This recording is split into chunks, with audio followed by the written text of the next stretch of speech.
검찰의 청와대 선거 개입 의혹 관련 수사가 속도를 높이고 있습니다. 검찰은 어제 송철호 울산시장 공약 이행 과정을 확인하기 위해 기획재정부를 압수수색한 데 이어서 송병기 울산시 경제부시장을 다시 소환해 12시간 동안 강도 높은 조사를 벌였습니다. 취재기자 연결합니다. 강희경 기자.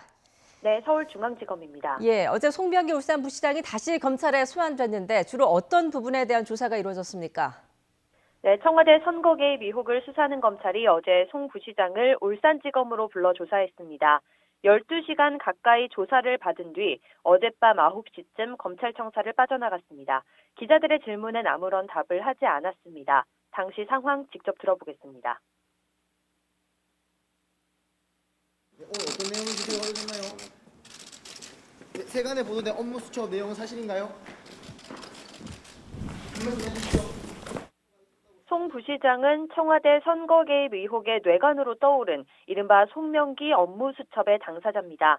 김기현 전 울산시장 측근 비리를 처음 제보하고 청와대 관계자와 접촉해 선거 공약을 논의한 것으로도 알려진 인물인데요. 그런 만큼 검찰은 송 부시장을 상대로 업무수첩 내용의 정확한 사실관계와 함께 청와대 관계자를 접촉한 경위 등을 확인한 것으로 전해졌습니다. 특히 지난해 6.13 지방선거 과정에서 송철호 시장 측이 산재 모 병원 건립 사업에 대한 정부의 예비타당성 결과를 미리 인지했는지가 핵심 조사 대상입니다. 지방선거 기간 송 시장은 공공병원 유치, 김기현 전 시장은 산재 모 병원 설립을 공약으로 내세웠지만 지방선거를 앞두고 산재 모 병원이 예비타당성 불합격으로 무산됐는데요.